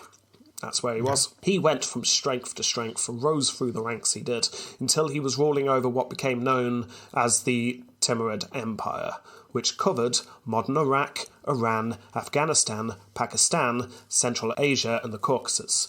This is a huge empire. Area. Yeah. In other words, this is the major power in the East, just as the Parthians and the Persians and the Caliphate used to be. He's probably got the biggest empire in the world at the time, surely. It's rivaling one of the most powerful consolidated empires, definitely, yes. Yeah. Yeah, you've got to go, off to China. It's definitely bigger than any of the empires in Europe at this time, because Europe has turned into small little warring kingdoms. Now, the Ottomans, obviously, have taken on the role in our narrative of being the danger in the East, but that's only really because the Roman Empire shrunk so much. But beyond the Ottomans is this powerful empire. So anyway, Timur first came up against the Ottomans 10 years previously. A small emirate on the right side of Anatolia, afraid of Bayezid's rapid rise in the area, had gone to Timur for protection. Shortly after this, Bayezid had demanded that this emirate become a vassal state, just as Bayezid had been doing with the Romans. However, Timur heard of this and was insulted. How dare you demand one of my vassals to be one of your vassals? So Timur took a force into Ottoman territory and razed a city to the ground, slaughtering everyone who lived there. Just like that, overnight. Absolutely flattened the city. That's quite a statement. Oh yes, and with that warning in place, he just turned around and left. That's confidence. Yeah, it really is. Just left a note on a burning bit of timber. Yeah. Lovely place, 3 stars. Would raise again. The warning is definitely put in place. Essentially, Bayezid, you might think you're Mr. Big, bossing around all those people in the Balkans, but don't think about expanding in this direction. Keep your eyes pointed that way, and we won't have any problems. Ooh. Yeah. So this is the tale that had reached London and Paris. One of Bayezid's sons was involved in the razing of that city, so it's probably his son being caught up, which snowballed into the tale of the Turkish king being killed. So Bayezid is alive, but, there's problems for him. So, the news comes through to Manuel. Yeah, Bayezid's not dead. Manuel was disappointed, but it's not all bad news. Bayezid's got far bigger problems than the Roman Empire. Maybe, just maybe, fingers crossed, he'd leave them alone soon. And, sure enough, this is what happens. Bayezid was outraged that Timur had flattened one of his cities. As you can imagine. He saw Timur as a barbarian. He was a lowly upstart. He wasn't from royal stock. Who was this awful human being who thinks he's powerful? He got lucky, that's all. But Allah is on his side, not Timur's. I have God behind me, so I will be victorious. So, Bayezid, let that be known. I don't care that you flatten one my city. You need to stay out of the Turkish Empire. Don't come in here again. Timur hears of this, immediately gathers all his forces, right, we're going back again, and in July of 1402, the Mongol and the Turkish forces meet near Ankara. This is a huge battle, and very decisive. By the end of the battle, Bayezid and 4 of his sons have had to flee the battlefield, their forces crushed. Oh dear. The sons escape, but the Sultan, Bayezid himself, was captured and taken to Timur. And it is said that Timur kept him alive for at least a year. Oh. Yeah, parading him around Anatolia as he tore everything up. Just ripping apart everything that Bayezid had spent his life creating. The Ottoman Empire absolutely shattered. In Anatolia, it becomes just a smouldering wreck. The land that they had in Europe is now just leaderless, rudderless. It's overnight, that's it. The Ottomans are gone. Wow. Timur soon becomes bored of just absolutely gutting the empire, so he heads off to invade China. Hooray! Why not? Why not? And there he leaves our story. Unfortunately, he dies a couple of years later before he can really invade China. But yes, he was quite a character, he was. Maybe had a run-in with a panda bear. Yes, probably. They were vicious back then. A lot less lazy. Yeah. More reproductive. Got swarmed by them. Just like drop bears in Australia, just drop out the trees and yes, it was awful. You. Swarm you like locusts. It was awful. So we'll leave Timur being swarmed by pandas. But we're doing Manuel. So let's go back to Manuel. Manuel hears of this and brilliant. Okay, I can go home then. I don't need to be raising troops in Western Europe. Back to the capital. So he heads back to Constantinople and he finds his nephew has already dealt with the aftermath of the destruction of the Ottomans. Understandably, he had to deal with it. Yeah. His nephew had sided with Suleiman. Suleiman was Bayezid's oldest son and was now claiming to be Sultan. And Suleiman had agreed that Constantinople no longer had to pay an annual tribute, and also they could have Thessalonica back. Oh, that's nice. Yeah, this was great. We're an empire again! Yeah. Solomon was going to rule from Adrianople and try and rebuild an incredibly weak Ottoman Empire. But the Romans, hooray, yeah, like you say, we're expanding again. And our biggest threat has been destroyed. Manuel probably couldn't believe his luck. And also, John VII didn't revolt. Yeah, much to Manuel's relief. It was agreed that John would go to Thessalonica and he would rule it. Nice. Yeah. So, Manuel unpacks all his stuff, puts his little wooden replica Eiffel Tower and Tower of London up in his bedroom. Nice. Yeah. Gives out the fridge magnets. Yes. And then he looks around. Okay, right. What do I need to do? Sort out the city. It's a bit of a mess. But also the land that we've got back under control. It's not just Thessalonica, the city. It's a fair bit of the right side of that triangle has been given back to them. It's not beyond the realms of possibility that they're going to be able to actually have continuous land down to Moria again. This is decent land back in the Empire. I mean, I say decent. For the time, it's decent anyway. Yeah, so that's good. So he starts just working on ruling and trying to improve things. As he's doing this, a couple of deaths occur. His beloved brother Theodore dies in Moria. That was sad. And then John VII dies, which wasn't sad. Oh, what a shame. Yeah. I shall grieve him. Finished. Party time! However, obviously, Manuel's not going to be able to just get on with ruling undisturbed for long. The Ottomans are not going to be quiet forever. Bayezid's sons were competing to take over the throne and had started to plot against each other. 5, in fact, brothers in total. Do you want to make a note of these? We've already mentioned Suleiman, the oldest brother. He is Sultan at the moment. But there's also Isa, Mehmed, and Musa. They're the other 3 brothers. And also, unknown to any of them at the time is someone called Mustafa, who claims that he's also a son of Bayezid, but he's sort of unknown at this point. So there's 5 sons of Bayezid.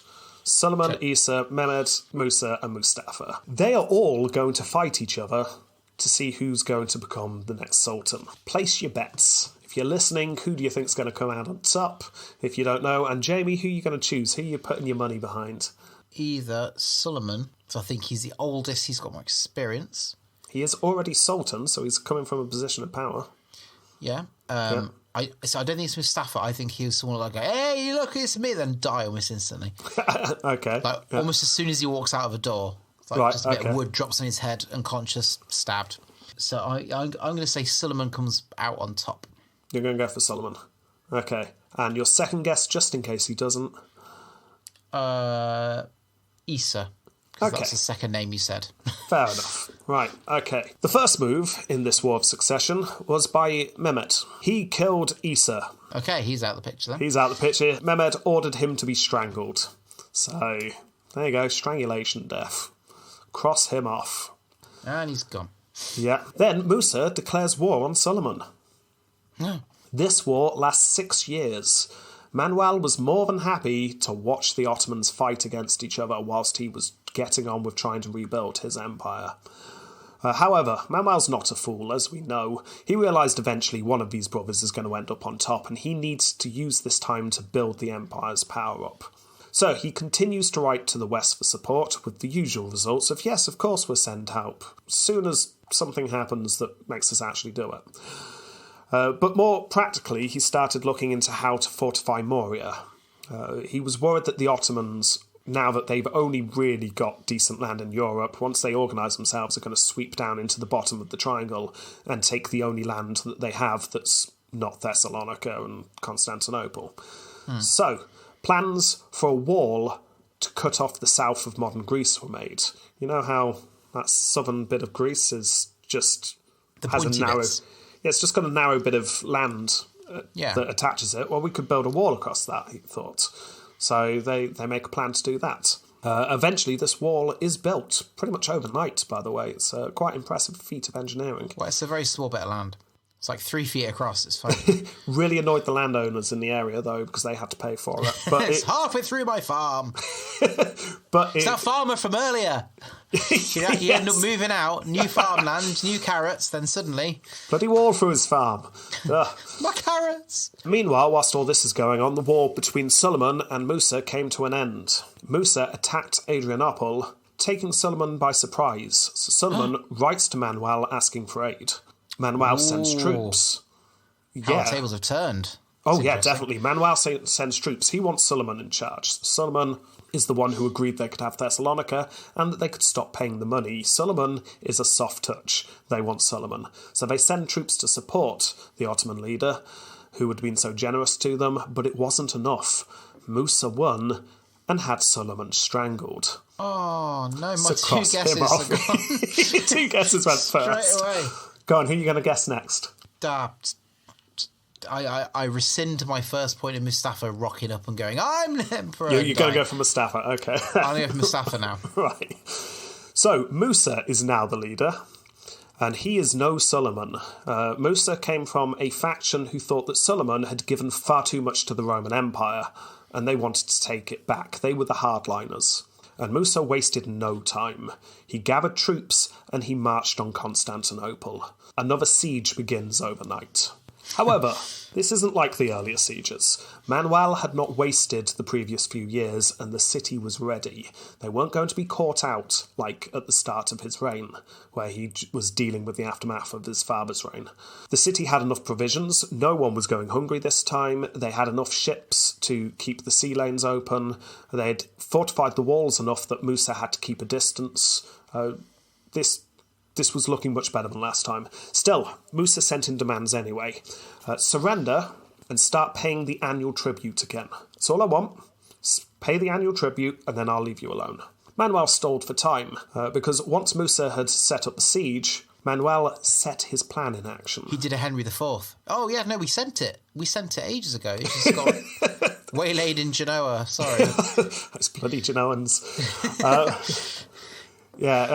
No, he'd sent off a letter to Anatolia where Mehmed was. Okay. One of the other brothers.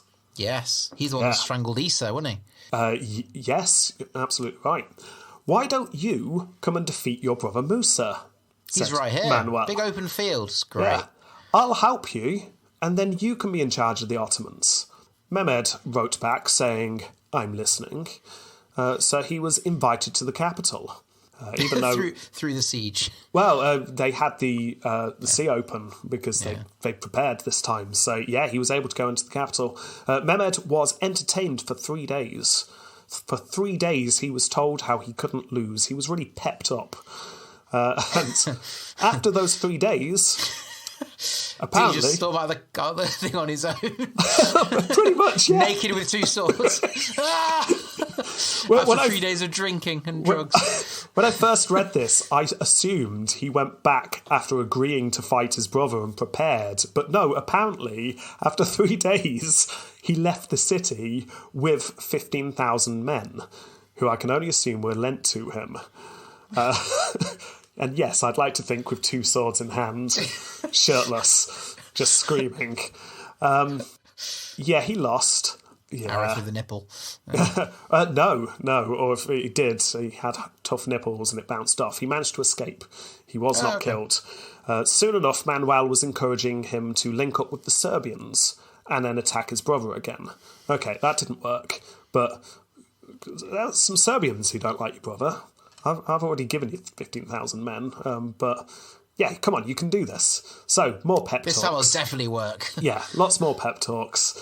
Late night karaoke to build up his confidence, things like that. A few shots. Yeah, exactly. And soon enough, a new force was put together, and Mehmed attacks his brother. He loses again. But the third time, Jamie, you can do it this time. Yeah, drink the whole bottle, he'll be fine. Come on. And this one worked. Third time, the siege is broken. Musa is driven off the city. The 2 brothers then fight each other in a short war. Long story short here, Musa loses. Oh.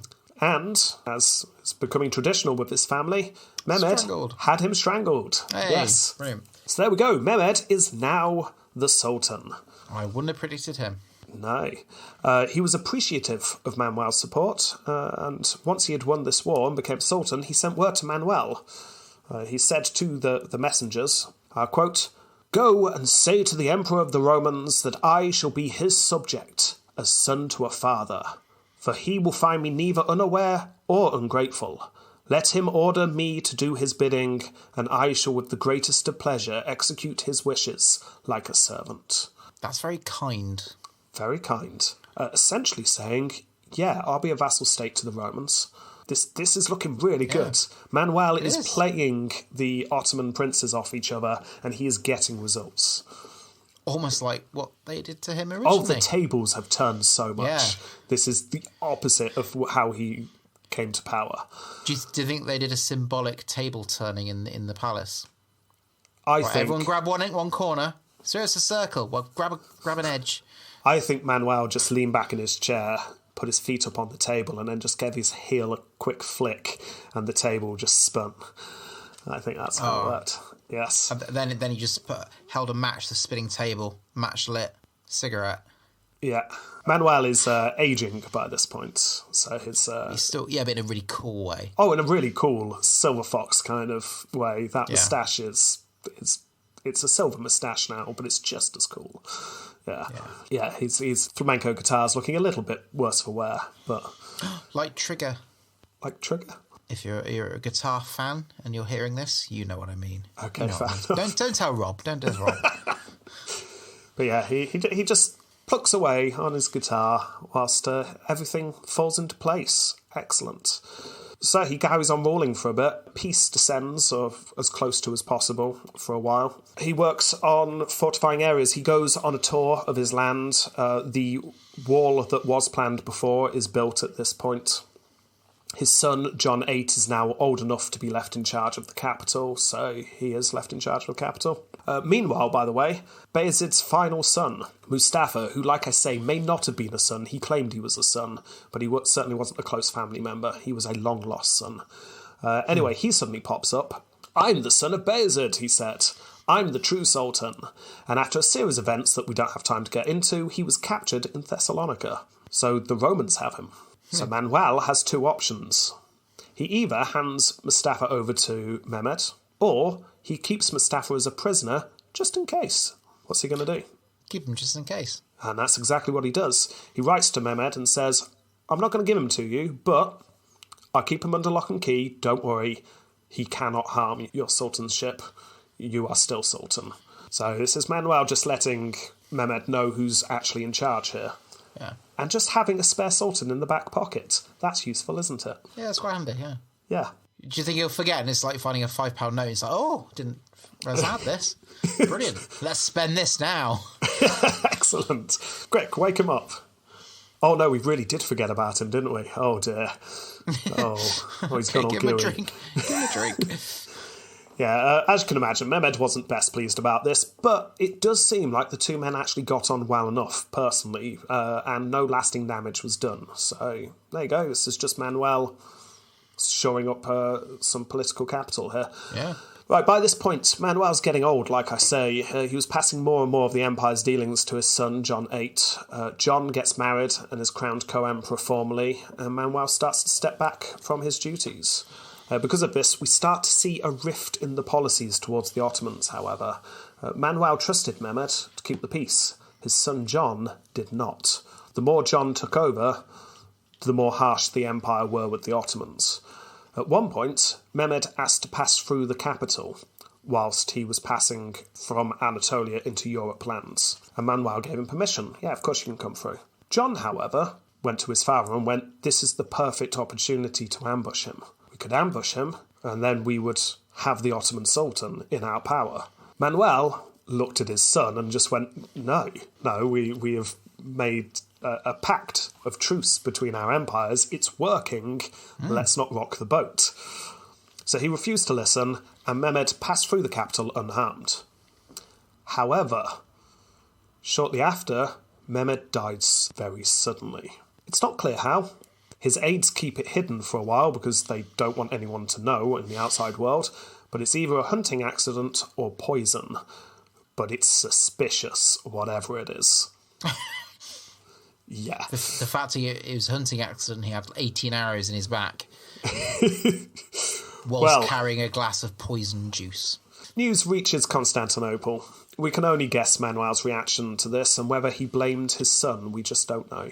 Either way, he wanted to recognise Murad II as the next sultan. This is Mehmed's son. Okay, succession can pass on. We will recognise Murad II. Murad II was more than happy with this. Okay, I'll carry on doing what my father did. We'll carry on. However, John VIII has a better plan. He goes to his father. Why don't we use Mustafa? Remember, we've got Mustafa in the cell still? Why don't we use him and get them to fight each other? We'll release Mustafa, give him some men, he can fight Murad II, it will weaken the Ottomans. Just like they did to us for years. Just like you did with the older brothers. Let's carry on doing that. Good plan? But we don't need to do this. Well, My Manuel, son, by this you point... hurt me, my son. Manuel, by this point, was too old to argue. John VIII has the power in the court. Manuel doesn't like the idea, but Mustafa is released. He is given support. Mustafa sets off against Murad II, who instantly destroys Mustafa. At least one of your predictions was correct. Yes! She stepped out the door. I'm free! Arrow through the face. Yes. Yeah, Mustafa's dead. So none of the sons of Bayezid really win, but you could argue Mehmed was the ultimate winner because it's his son who becomes the Sultan eventually. And Murad II is furious, shall we say, with the Empire. You betrayed me. You said that I could be the next Sultan, and now you have just betrayed me. You tried to have me killed. And Murad II was not messing about. He was a go-get-them kind of Sultan. He was enraged that the Empire dared try and take his birthright from him. So he raises a force and he marches on the capital. Yet another siege. And this siege was a serious siege. Murad II was not messing about. This was not like the last siege, which was an attempt to get the Empire to pay an annual tribute. This siege was designed for one thing and one thing only, to break the city and to end the Empire. An immense rampart was built parallel to the walls of the city. Slave traders were called to be ready, because once the city fell, everyone was going to be sold into slavery. They were going to utterly gut this place and raze it to the ground. Mehmed II was not messing about. Manuel, meanwhile, old Manuel, barely keeping it together. He's just slowly reading old love letters that he composed in his youth and strumming on his guitar, looking out the window, and news comes to him. What's going on? He's got one last trick up his sleeve. It's an old trick. It's worked before. Let's see if it works again. Is he? Can I guess? Yes. He's going to write some letters. He's going to write a letter, yes. Oh. Because Murad II had a brother. Now, he was young, too young to rule, but Manuel knew people. He knew people in the Ottoman Empire because he'd got on fairly well with Mehmed. So, he wrote to these people in Anatolia, saying, if you can overthrow Murad, then we will support his brother on the throne. And it works. Unrest in the Ottoman Empire, due to this letter, meant that Murad had to lift the siege.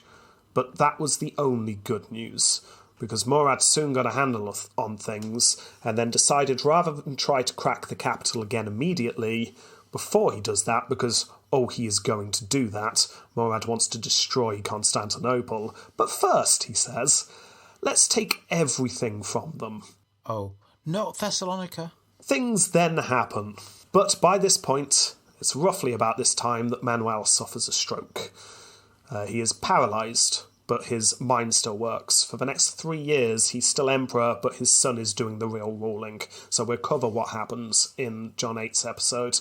But Manuel would have been informed that Thessalonica has indeed fallen. In fact, pretty much everything he has gained in his lifetime has gone back to how it used to be when he first became emperor.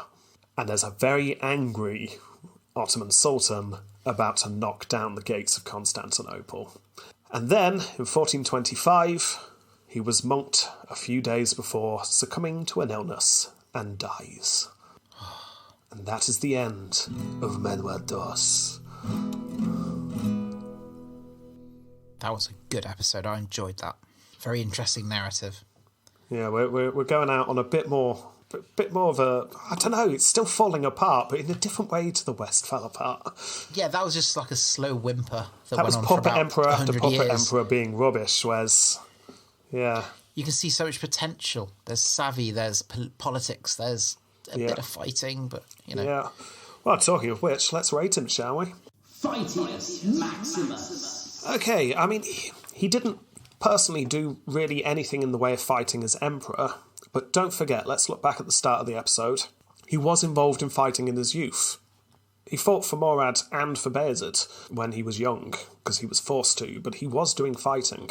We don't really get any stories of him fighting for the Ottomans. We do get one small thing. Apparently, he was the first over the wall when fighting against the Philadelphians, but that's almost certainly not true. This is hyperbole being used to highlight the fact that a Roman emperor was fighting for the Ottomans against a Greek city, and that looks bad, doesn't it?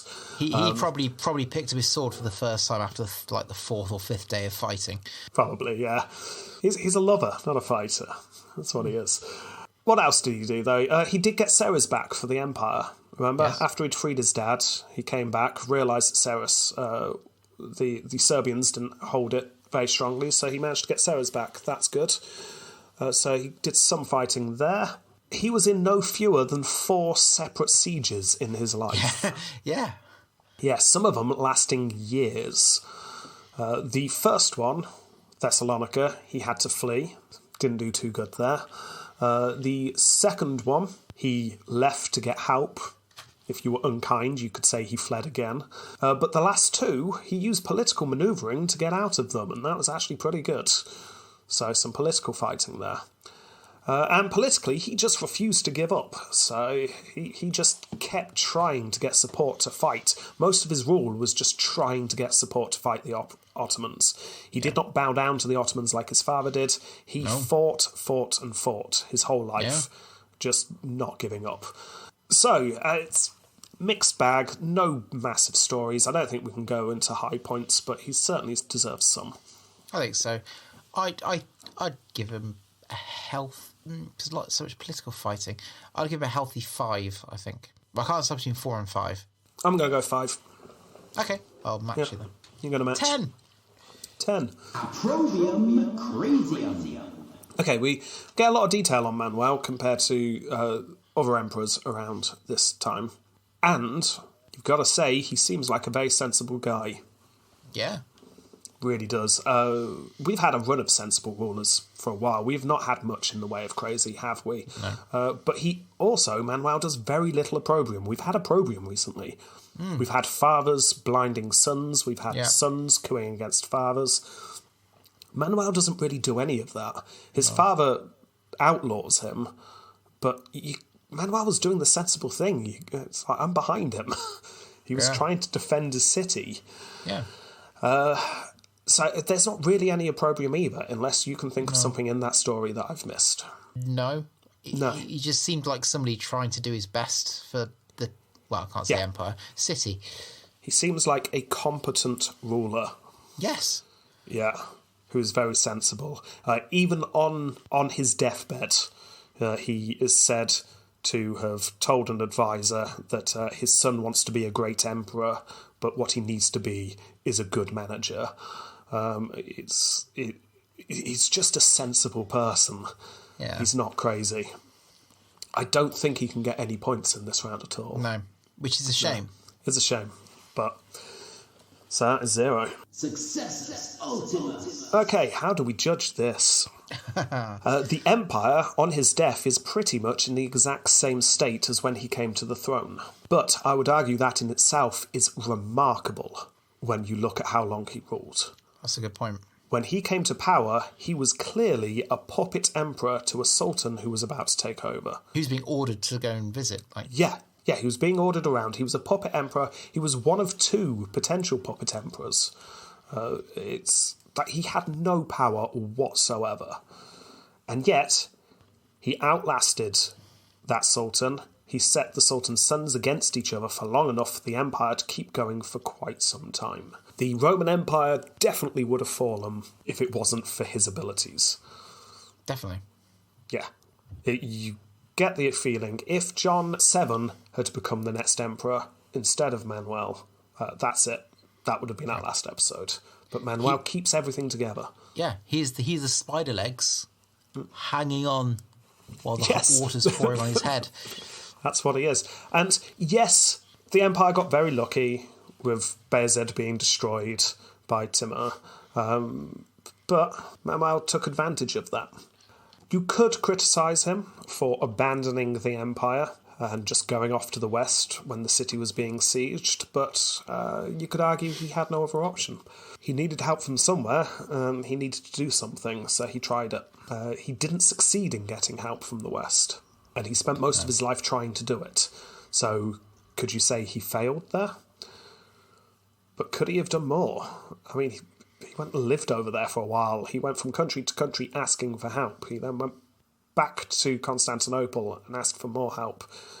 But he did get some of the help. He had the whole cavalry, what's it called? Crusade. The crusade wasn't him, though. No, but he was successul in getting it started. That's he important. didn't even get it started. It was the King of Hungary got that started because he was worried. But he asked for help. He did. He was the fire. He was the flame. Catalyst. The catalyst, that's the one. Yeah, him being invaded was a catalyst. I don't think we can give him credit for that. Considering we're only 3 emperors from the end, I'd say he did remarkably well. It's a falling apart empire. He did bloody well. Yeah, I mean, he's not getting high points because the empire's still in the same state, but he kept it going, and that is impressive. For that reason, I'm going to give him 6. I was thinking the same thing. Because a 5 would be nothing changes. Yeah. But it did change. It got worse, then it got better, and it got worse again. Yes. But you could argue it got worse because of his son rather than through him. Yes, as well, yes, and we will judge his son next episode. I agree with 6. I'm going to match you with 12. 12. Okay. Imogen, face. He's holding a sausage. It's a sausage or a lobster or something. Or a big boomerang. He's holding something, and he looks happy about it. Yeah, he's got a big grey beard, big grey moustache, and it almost looks like he's got a cheeky little smile. It's a croissant, that's what it is. Oh, from France, yeah. It's from France. It's when he was in France. He's eating a croissant, and it even looks like he's nibbled the top of it. Yeah. I mean, it is still... very reminiscent of previous images. Yeah, it is. It's not exactly the same as the drawings we've had recently. It's more of like a It's more 3D, a bit more Yeah, detail. there's a bit more painting. It is very reminiscent, though, isn't it? I'm going to go straight down the middle 5 because it's nothing new, but I'm going to give him a bonus point for the cross-on. So you going to 6? Yeah, I'm going to 6. I'll go with 12, which gives him a total of 3. Okay. Tempo completed. I think he... Ooh, I don't know if he quite gets to 40 years, but late 30s, something like that. I don't know.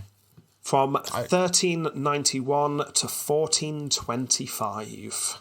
You need to tell me what that equals. That is 35 years. 35 years, that's very good. Yeah, that is 35 years, and for most of it, him actually ruling like him being a ruler.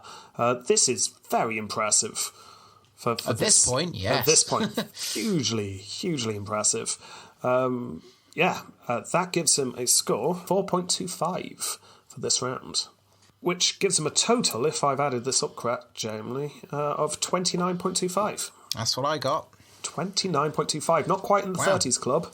No, but he's 0.75 away, so... Yeah, and considering he's one of the last emperors, that is higher points than I'd be expecting at this time in a podcast, so... Yes, definitely. Yeah. Oh, and I think we've got a genuine question now. Oh, we do. Oh. Do they have a certain je ne Caesar? Okay. Strip away all of the stuff of the fact that he's cool and he's Spanish. That's like stripping the skin off a sausage. I'm just going to say that there is a chance that is not historically accurate. I don't know where that comes from. But No. okay. We'll do that as hypothetical. Hypothetically, it might not be a thing. Yeah, it might not be a thing. We'd like to deal with facts, so let's pretend that's... We'll just discount all the obvious evidence that he had a pencil-thin moustache and he had his guitar. If you just get to the nuts and bolts of the story, he has the fact that he came to England. That is something I would tell people about. Yes. And he went to Paris, which is cool as well. He didn't give up. He kept fighting. He was ballsy compared to his father. It's like, nope, this is what we're going to do. You need to help me do it. Yeah, definitely compared to his father, he was. Is that enough to get je ne Caesar, though, Jamie? The empire was at a point where it would have collapsed. Yeah. It didn't. It lasted for another 37 years because of him. It could have collapsed 20 odd years before, and our podcast would be a lot shorter. 2 episodes. 2 episodes shorter, yeah. I think hand on heart, I think I'd have to say no. But if you say yes, we can go to the coin. I think I have to say yes. Okay, you're going to say yes. Yes. He's interesting. He's an interesting guy. He is interesting. It was a good episode. Go. And this end of this point, can you imagine Emperor being this successful, getting almost 40, 30. almost 30? That's what I said. Almost 10. Almost 2. Okay, it's a Power Ranger coin that they use in their morphers. Excellent. Okay. However, both sides are the same. I feel like you're trying to rig this. Yeah. Dinosaur, he gets it. We are going to use, for the first time ever on this podcast, a new coin. Ooh, a new coin. Oh, sorry, I wasn't looking at the screen. That's a King Charles. So you have a King Charles coin? Yeah. Since when have they been coming out? They gave them out in shops, apparently. Yeah, they've been out for I didn't realise, and then I don't use my wife found coins it. anymore, Jamie. It's the future. No, Becky got it for me, so I think we should use the King Charles coin. Oh, right, okay. I look at the new back as well, all different. Oh yeah, has that got a crest for England and Wales and Scotland and Northern Ireland? Yes, 'cause it's got the Irish harp on it, Northern Irish harp. Oh, that's It's got the Guinness nice. harp on it. Yeah. Now we get to see which lasts longer, the United Kingdom of Great Britain or King Charles. Yeah. Yeah, well, I'm sure one of both sides will be obsolete quite soon. Right, anyway.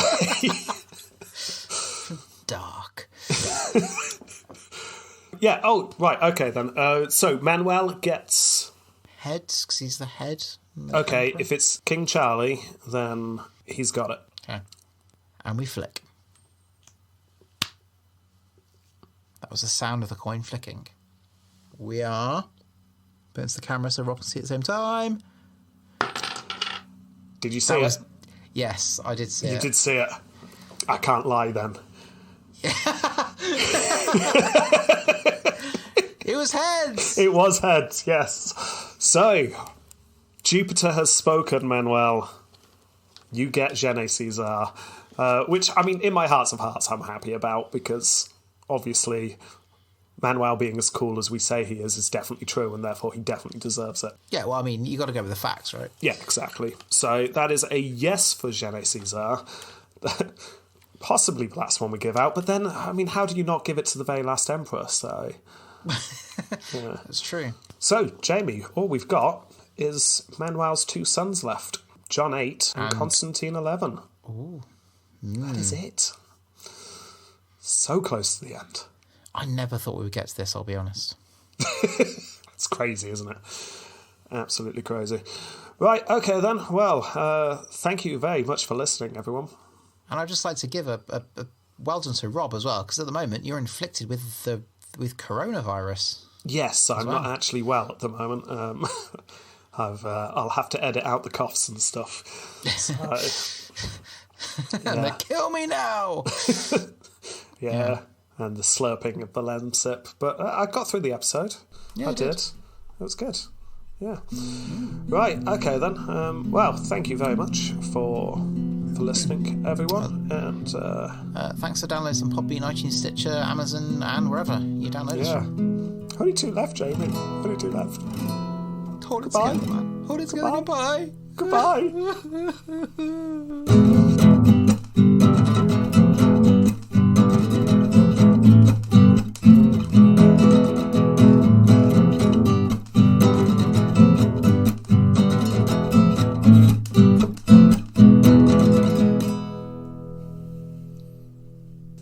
Thank you for the letter, Manuel, Mr. Manuel, sir.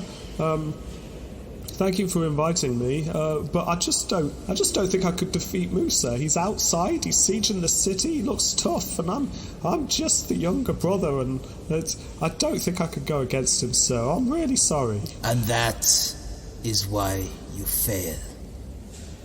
You don't believe in yourself. No, I don't. And that is why you will die like a dog. I don't want to die. I have an idea. Yes? Down this. Okay. Now we shall have a night you will always remember. Follow me. 1 hour later. How are you feeling? Oh, that's pretty good. Those last couple of drinks went down quite well, actually. That's nice. What's this?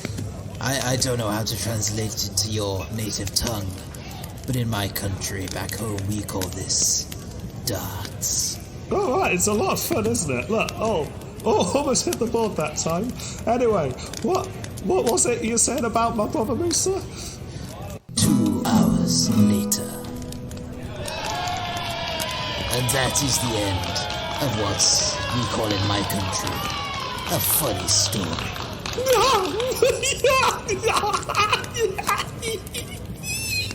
That's really funny. 3 hours later. How are you feeling now, my friend? I feel like I could defeat the world. I feel so good. What was that tablet you gave me? It doesn't matter. The fact is you feel confident. You've got the energy. I definitely do. If I saw that moose there, I never liked him, you know. The things I'd say to him now. I wish I could say it to him. Right, last thing. Drink this drink. We'll give it another hour. Okay. 1 hour later. Where's he gone? Philip, where's Mehmet gone? Well, he's gone, sir. He's gone? Gone where? I heard him shouting something about him showing his brother who's boss, and that he would get his teddy bear back from years ago. Didn't know what that meant. Anyway, yeah, he's gone. Just check with the lads. He was last seen topless, 2 swords, swinging them about. He was going out the Golden Gate. I think he's going to attack now, sir. I think I overdid the pep again.